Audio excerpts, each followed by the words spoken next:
Hello, I'm Darren Hardy, entrepreneur mentor and publisher of Success Magazine, and I want to welcome you to Insane Productivity. This is a 12-part series on how to achieve extreme levels of personal productivity. This is where you'll learn to produce insane results, insanely fast, sanely. Welcome to Module 10. Before we jump into it, I want to reward you for making it this far with an Easter egg. To claim your goodies, go to insaneproductivity.com/treasure. And on Easter egg number 7398, that's 7398, put in the password Reardon. That's REARDON. All right, now we're going to talk about measuring and monitoring your progress. This is a super important session, as this is what will keep you on track. This will become your guidance system for enduring success. We're going to identify and hold you to your vital metrics. I hope you are ready for some insanely serious work. Okay, let's rejoin the summit now. So the massive transformation formula, your big three, the one or two key behaviors, and then third, you just need to track it. What are your vital metrics? So you have to figure out what you need to measure. You can't improve what you don't measure. I use the analogy in the compound effect that if a plane is on the tarmac in Los Angeles, headed towards LaGuardia, if the nose of the plane while on the tarmac at Los Angeles is pointed directly at LaGuardia, if the nose of the plane is off by just 1 degree, that means from here to here. Did you see that? From here to here. In other words, not much. By the time it gets across the country, it'll be 150 miles off course. 2 states away. 1 degree off. This is what happens in people's lives. 10 or 15, 20 years gets by, and they end up at this place and they go, how did I get here? How did I get so fat? How did I end up divorced? How did I end up bankrupt? How did I end up with these estranged relationships that I once cared so much about? Look, you might not have made any disastrous decisions. You might have just been 1 degree off. And that 1 degree, traveled over 10 or 15 or 20 years, puts you 150 miles off course. That's how subtle it is. Like a plane, you need a gyroscope. In the nose of a plane is a gyroscope. So no matter what happens, weather, traffic, what have you, if it gets off course, the computer locks back on its target. Gets off course, locks back on its target. It's off course more than it's on course, but it still ends up on the exact runway in its destination. You need a gyroscope as well. Unfortunately, life on the ground looks more like this. Like standing on top of double black diamond ski run. And at the end of the ski run is your goal, and that is a warm fire, comfy chair, cup of hot cocoa. And if you just point yourself straight at it and go, what's going to happen? It's going to get ugly, right? So what ends up happening is you start out and you get hit by a mogul. You get pushed off to the right.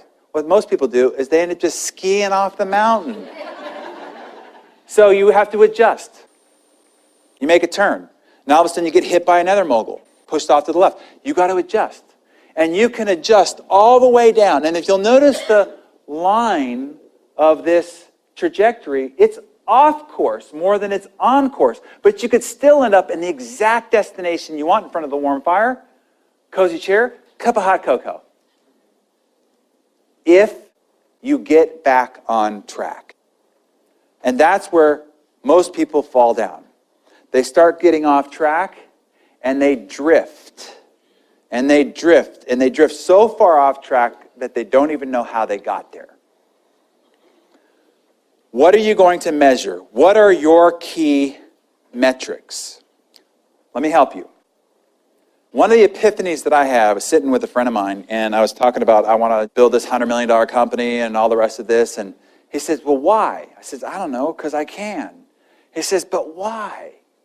He says, you keep talking about this revenue goal, but is the money really that important to you? I said, no, it's not at all. I really actually don't care that much about the money. I actually don't ever even account for the money. My wife does our finances. I have no idea what we have where or how to even get access to it. I know, naive. I'll walk around with checks in my briefcase of tens of thousands of dollars for months, forgetting that I had them in there.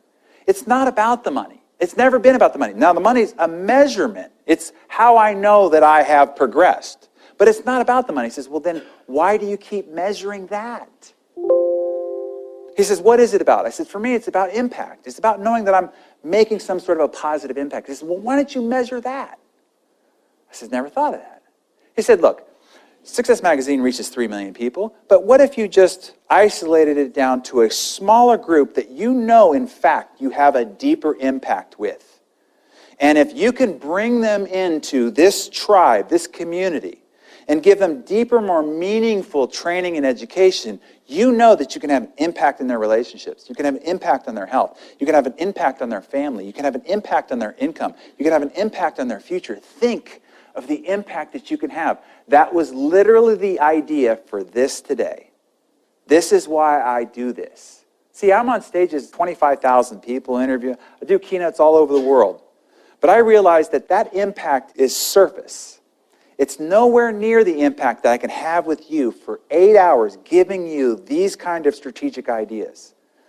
The impact that you'll have as you go back out there will be far greater for 130 of you than it will be for 25,000 people in an arena. That's why I do this, because I decided to measure impact versus income. So it's really important what you measure, because what you measure, you focus on. Those end up becoming the vital numbers you look at. And then when you figure out what you're going to measure, you got to cash out every day. So when I was 18 years old, I was a waiter at a restaurant, and you'd go and you collect an order, you punch it into the computer, you collect credit cards and cash throughout the night, and then at the end of the night, you had to sit with the store manager and do what's called cash out. Here are all the receipts that came into the computer. Now, let's add up your credit card receipts and your cash, and it better cash out. If it's less than you punched into the computer, you're in trouble. Isn't that a discipline we all should have all through life? Look, you said you were going to do this. Let's add it up. Does it cash out? And if it doesn't, put yourself in trouble to make up for it.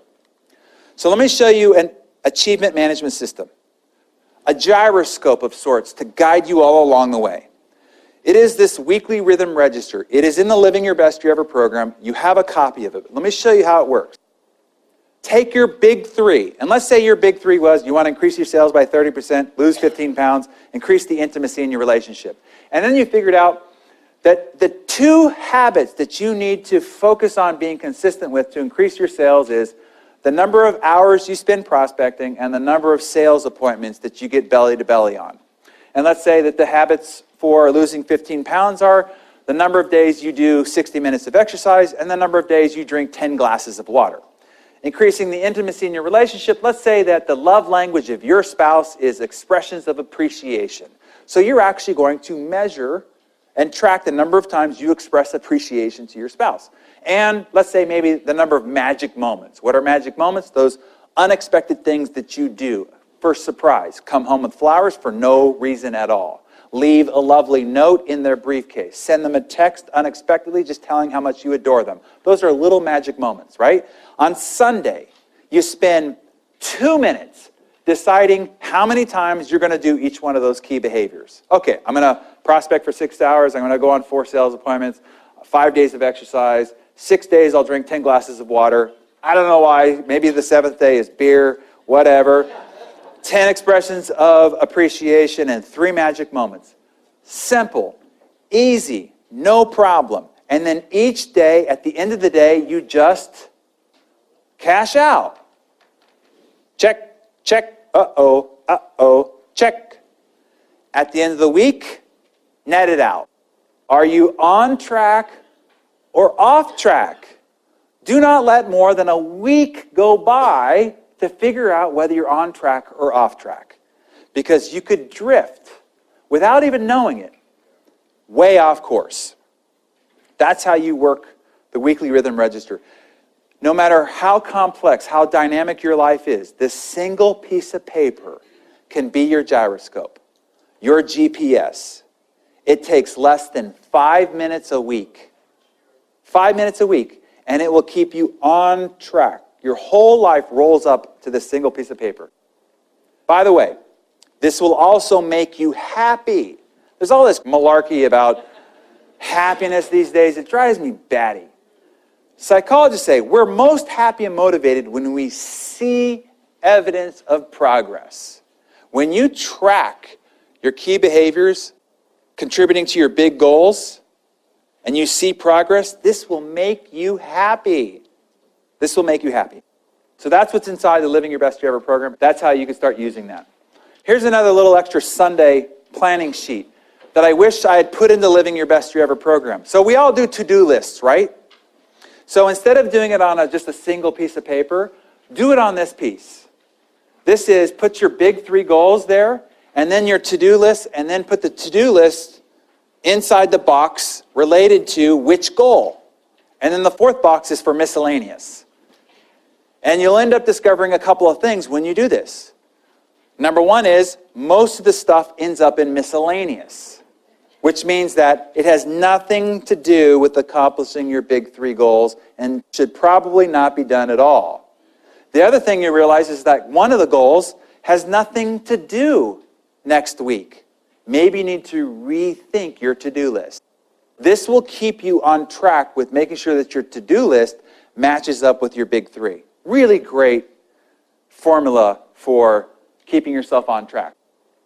Also, this is the daily productivity planning sheet that I use. It's the first thing I do in the morning, that calibration appointment that I talked about. I just rewrite what the big goals are, what the key behaviors, so I keep my mind calibrated with that. That's in there for you as well. And then to wrap up your massive transformation formula, this is the sheet that goes along with that. Okay, so what are you going to measure? What is your most important metric? Is it an income metric, an impact metric, a number of new people talked to per day, sales appointments per week, number of praises that you give your teammates, acts of love that you express to your spouse, hours spent one-on-one with your kids, number of days that you do 50 push-ups straight? Figure out the half-dozen vital metrics that are going to allow you to see in a few numbers whether you are on track or off track, quickly and succinctly with your big 3 goals for the year. Refer to your Living Your Best Year Ever program for the achievement management system that's inside. It will help you log, track, and measure your vital metrics. In the video mentoring session, I walk you through how to use the weekly review and the weekly planning part of the system. Remember what I said in the Summit curriculum? If you are truly trying to find happiness in life, happiness is experienced when you can see the evidence of progress, the evidence of achievement, which means what? It has to be tracked, and it has to be tracked visually. Also, be sure to use the special Sunday planning sheet provided in your manual, something I also walk you through on the video mentoring session, so be sure to watch that. I want to pause here for a moment to make an important point.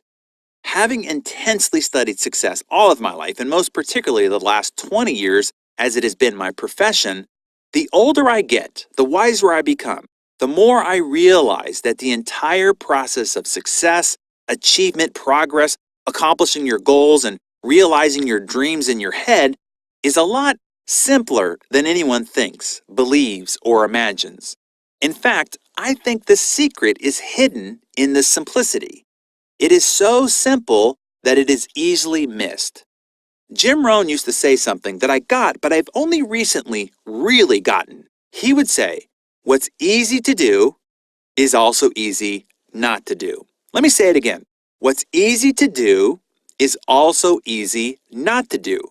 You see, it doesn't seem all that profound until you really start to understand it. He would go on to explain, drinking 8 glasses of water a day, walking around the block for your good health, saying thank you and praising others, making your few sales calls each day. All those things are very easy to do, but they are also easy not to do. See, and it's that last part where the wisdom has finally sunk in. The easy not to do part is what fakes people out, trips people up. Because it is so easy, it is easily disregarded. It is easily taken for granted. it is easily ignored. Instead, we're always seeking some exotic answer, some mysterious secret that is held under lock and key by a secret society, or only accessible in the minds of the super intelligent, or is to be found in some scientific breakthrough, or in the ancient tradition of some sage in a cave, or a guru on the mountaintop, or some other supernatural enlightened being. But really, all along, it has been right in front of us, but we missed it. We've neglected the simple answer because we didn't believe it could be that simple, that easy. But what if it were? I'm here to tell you, after filtering, vetting, consuming, trying, and testing more personal development principles than most would think is humanly possible, I'm telling you now, it really is. It's a lot simpler than you think. In fact, it's a lot easier than you believe. Another time I had an awakening to this wisdom was when I got a chance to meet and interview a centenarian. This man immigrated to the United States with his parents from what is now the Ukraine and lived in a basement of another family's home for most of his childhood. He grew up in abject poverty. He never graduated high school, but went on to become extremely wealthy. He was highly respected and very well loved. Everyone loved this man. That's a pretty major accomplishment, to be extremely wealthy, respected, and well loved by all who had known him and even those who didn't know him so well. So naturally, I was fascinated, and I wanted to discover how he did it. What super secrets he had found along the way that made this type of success possible. I asked him in preparation for our interview if he would write down all the key lessons, insights, principles, and philosophies that he would attribute his extraordinary success to, as part of his legacy, to his grandchildren, and to the many millions of others that I plan to share these rare and important insights with. I encouraged him that this would be his pathway to immortality, that I would memorialize and propagate his findings so that many others could follow in his footsteps and secure a better life for themselves and for their families, as he had. He too seemed very excited by this idea and was willing to put his full effort into it. The day of the interview arrived. I showed up at his palatial mansion with an empty journal and a recording device with lots of backup tapes, excited and ready for a fire hose of big ideas, profound insights, and awe-inspiring advice. I was directed into his library room where there were these two dark brown vintage leather wingback chairs in the center. You know, the ones where the leather has been cracked, creased, and worn just enough to be worthy of a Ralph Lauren catalog cover shoot? I can still remember the smell of those chairs. Between them sat a marble-top coffee table, one fitting for Buckingham Palace, where I placed my recording devices gently. When he entered, he sat in the chair across from me. I asked if he had written out all the strategies, guiding principles, and key ideas and profound philosophies that made his success possible. He said he had, but he had walked in empty-handed, so I scanned the area around me looking for a thick stack of papers. No doubt it would be at least 30 to 50 pages, if not hundreds. This level of success is not possible without a plethora of unique knowledge and well-honed skill sets. He reached into his jacket and pulled out a folded piece of paper. It was a single sheet of paper that was only 2/3 filled. He said, "It's all here." I said, "That's it?" He said, "Indeed, that's everything." I replied, "It can't be. There's no way that all of this," as I waved my hands around me at the stupendous 2-story polished wood-paneled library room that we were sitting in, "is made possible only by this single sheet of paper." He said, "It is. There's nothing more anyone needs to know or do than what appears on that piece of paper. This," he said, looking around at the room, "or much more, is possible by only doing what's on that piece of paper. The problem for most people is," he continued, "they won't believe it, and thus they will miss it until it's too late." He could see the puzzled look on my face, so he continued with, "You can hand that piece of paper to an 18-year-old right now, and they will look at it, think that they understand it, but certainly won't get it, and quickly disregard it. They will assume it can't possibly be that simple, and they will spend the rest of their life looking for more complicated or fanciful answers. But at the end of the journey, they will look back at this piece of paper and say, oh, yes, this was it. All this, and really nothing more. In fact, it is the search for more that will dilute the beautiful simplicity that governs the way things work. He went on later to say, my greatest advantage was that I wasn't that smart.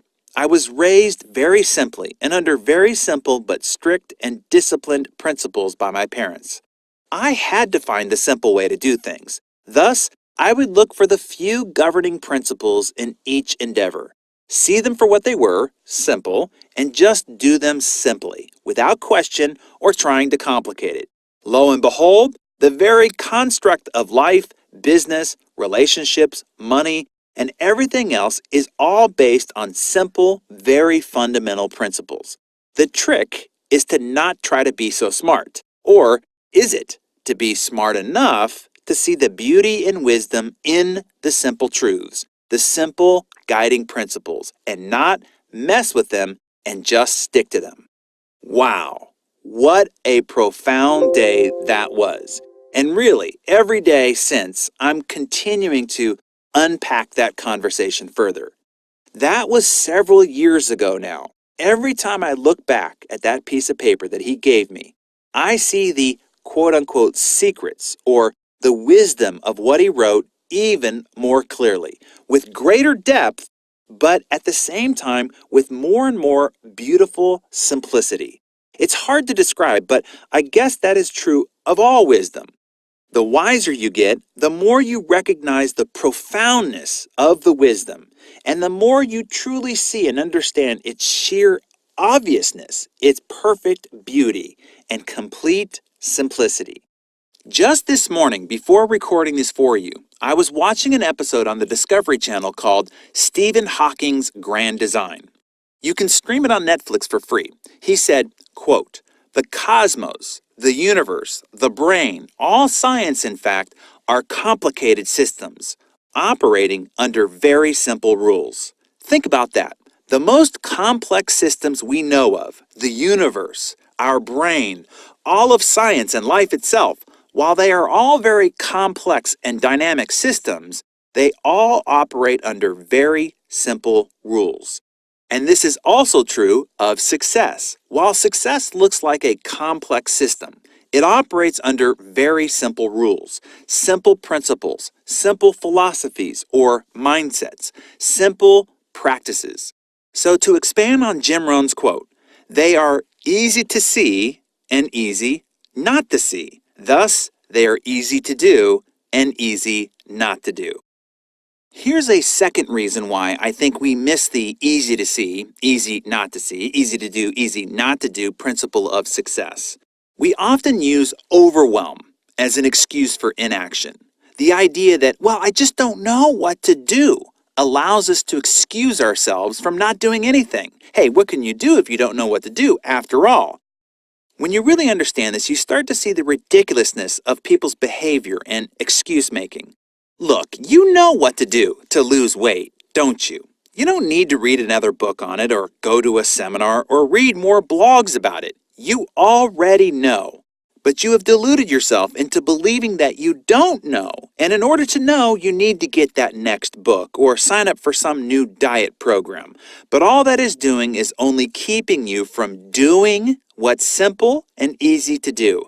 Maybe not easy emotionally, which, by the way, is the problem, but easy to do functionally. Through no more than a half dozen principles, behaviors, and practices, you can lose all the weight you want, and you already know what those half dozen are. Let's say a friend came and asked you for a half dozen things that they should do to lose weight. I bet you could come up with the half dozen, at least close enough that if you did them, you'd be successful. But what's easy to do is also easy not to do. And thus you keep seeking so that you can feel better about not doing. Does that make sense? And this is true of most areas of your life. Take sales. You already know what to do to increase your sales. In your marriage, you already know what to do. To be a better leader, You already know what to do, etc. So don't allow your mind to fool you into believing that it has to be more complicated, that the answer is somewhere out there yet to be discovered. So I don't have to really do anything today. So remember these two key points. 1. Success is simple. All complex systems operate under very simple principles. Stick to them. Keep everything simple. Don't go looking for or chasing the complex to excuse your inaction. Number 2, success is easy. What's easy to do is also easy not to do. Just do what's easy. Do it, and keep doing it. Be disciplined, constantly get better at them, and stay consistent. That's it. Now, I went into all of that, 1, because I think I've just shared some profound wisdom and insights with you. That is the effect those insights had on me, at least. And number 2, to amplify that this module on measuring and monitoring your vital metrics, this is one of those essential success principles.